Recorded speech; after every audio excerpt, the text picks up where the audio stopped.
Bonsoir, cela pourrait vous plaire de rencontrer Sandra Zemmour. Eh bien, elle est avec moi, c'est la belle Sandra. Bonsoir Sandra. Bonsoir Vladimir. Sandra est un personnage très important de la communauté juive parisienne, on peut même dire davantage, mais en tout cas à Paris, elle a fait ses marques. C'est une artiste peintre, une vidéaste, une chanteuse et un être absolument exquis qui a une créativité et qui arrive même à créer quand tout est impossible. Pour Sandra, c'est possible d'y arriver. Et nous allons longuement parler de son dernier CD, de son livre. C'est quelqu'un de tout à fait exceptionnel. Alors, au départ, Sandra, vous étiez artiste peintre. Oui. Racontez-nous un peu ses débuts. Je dessinais. Et j'ai toujours écrit aussi des chansons à côté, bien cachées, mais je dessinais. Vous avez beaucoup de collectionneurs. Pour vous donner une idée de ce que fait Sandra Zemmour, elle a fait par exemple des illustrations sur la ville de Jérusalem. C'est d'un minimalisme poétique absolu. C'est un trait très noir, foncé, et qui suit les contours de tous les toits, de tous les minarets, des synagogues. Et on se retrouve à Jérusalem avec cette ombre portée qu'elle a su mettre sur ses dessins et sur ses tableaux. Et puis aussi, elle fait des collages de couleurs, Rothko un petit peu. Qu'est-ce qui vous inspire pour faire de la peinture ? Ce qui m'inspire, c'est une connexion spirituelle plutôt, un univers spirituel. C'est pas le rendu de la chair, du vivant ? Non, au contraire. L'univers du rêve et du spirituel, l'étude des textes et de la musique. Ouais. Alors une rencontre importante, Sandra, ça a été Leonard Cohen. Est-ce que vous pouvez me raconter un peu comment ça s'est passé ? Oui, j'ai eu la chance de...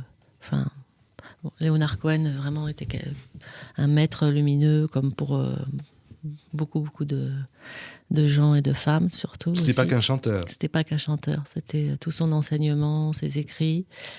Et dans les moments qui ont été vraiment difficiles dans ma vie, j'ai commencé à lui écrire et c'est comme ça que la relation a commencé. Vous m'avez dit qu'il vous avait ouvert les portes de la voix. Expliquez-moi cela. Au début, donc, pour lui rendre hommage, pour le remercier de m'avoir accompagné, sorti de l'obscurité vers la lumière, j'ai voulu dessiner, faire ce que je pouvais faire ou écrire des vidéos, enfin, monter des vidéos, faire des hommages. On a fait depuis 25 ans. Et puis, à la fin, il m'a permis d'oser chanter par son Alléluia, qui a été une des premières chansons que j'ai chantées. D'abord murmurée, puis voilà, après je l'ai chantée. Puis c'est sorti de vous comme ça, un peu comme vos dessins qui au départ sont minimalistes.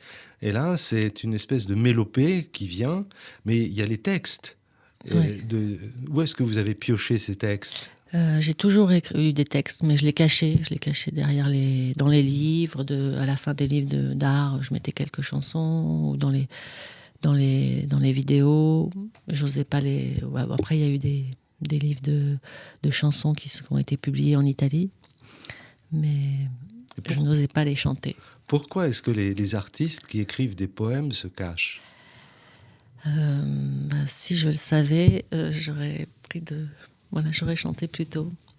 Mais vous continuez encore à écrire des poèmes, je suppose. Oui. Vous pouvez pas arrêter. Non. Ça sort, c'est plus fort que vous. Ouais, ça aide à vivre. Ouais. Donc artiste peintre, vidéaste, voyageuse, poétesse. Eh bien écoutez, vous avez sorti un CD formidable qui s'appelle Azamra.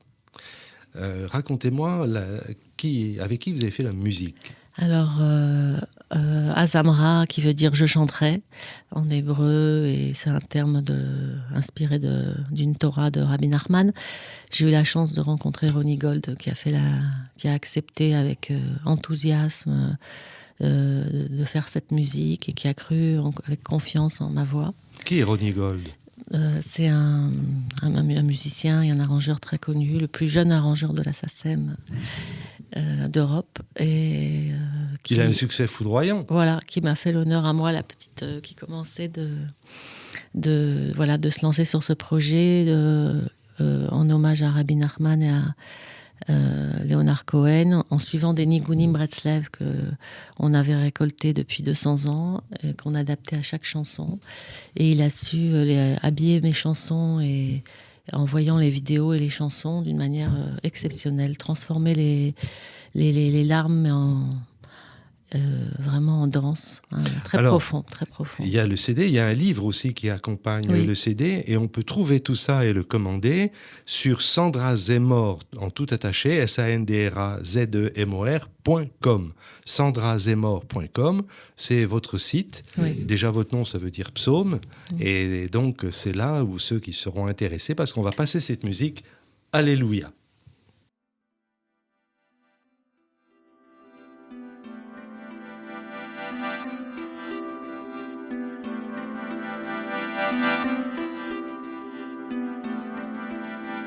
I've heard there was a secret chord that David played, it pleased the Lord.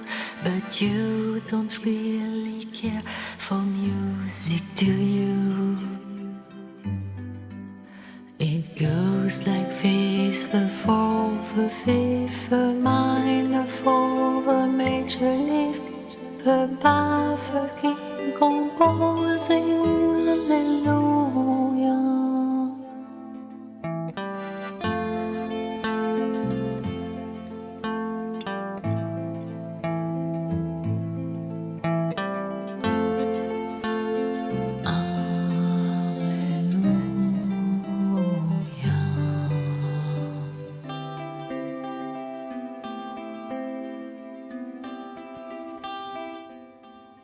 Voilà, je suis avec Sandra Zemmour. Vous pouvez retrouver cette musique de son CD Azamra et son livre sur son site SandraZemmour.com. Sandra Zemmour est une artiste charmante, très belle, tout à fait exceptionnelle, assez unique, et qui a rencontré un homme un peu particulier, c'est Rabbi Nachman. Qui est donc ce Rabbi Nachman de Breslau ? Alors, Nachman de Bratslav est le dernier mystique juif qui... par ses contes et par ses écrits qui ont été écrits par son disciple Nathan de Bratslav, donner une importance exceptionnelle à la musique et expliquer que ses enseignements n'avaient aucun sens s'ils n'étaient pas accompagnés de mélodies et de danse. Et donc c'est quelqu'un qui m'a sauvé la vie. Je suis tombée sur un de ses livres et voilà, il a fait partie de ma vie depuis, et j'ai voulu lui rendre hommage par mon art, mes dessins et mes chansons. Donc vous avez écrit plusieurs livres. Le dernier, par exemple, c'est l'histoire d'un petit garçon qui devient dindon et pour lequel le sage va dire à tout le monde, tous ceux qui n'arrivent pas à le guérir, mais moi je vais y arriver. Je lis un petit texte du livre. Alors le sage fit un signe et on leur jeta des chemises.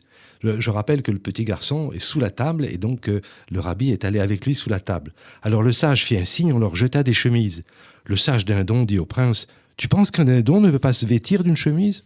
On peut très bien en porter une et malgré tout, être un dindon. » Et tous deux revêtirent une chemise. Donc c'est un livre qui est très très intéressant, et ce Rabbi Nachman vous a inspiré beaucoup de musique. Vous êtes allé à Tzfat et aussi à Ouman. Parlez-moi de Ouman, c'est où, c'est quoi ? Ouman, c'est la ville, le petit village en Ukraine où a été enterré Nachman de Bratslav, et où il est vivant encore d'une certaine manière. Là, à Rosh Hashanah, on était 30 000 personnes à venir se connecter à sa joie et à son énergie, une grande force d'amour. Eh ben on va faire un grand cadeau à nos auditeurs, car nous allons passer, Sandra Zemmour, si vous êtes d'accord, une des chansons qui vient de ce disque, de ce CD, Azamra, et c'est une chanson Whisper It To Me. Whisper It To Me.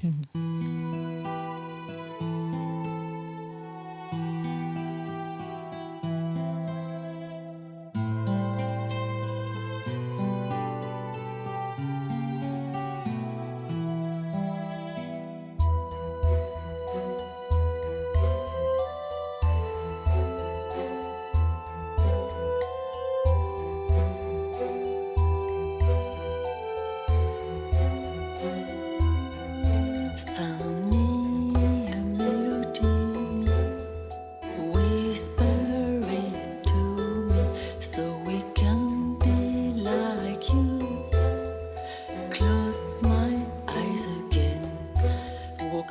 on the bridge to the other side, to repair the crown, break my neck again, don't go straight. Voilà, je suis avec Sandra Zemmour, c'est bientôt la fin de cette émission.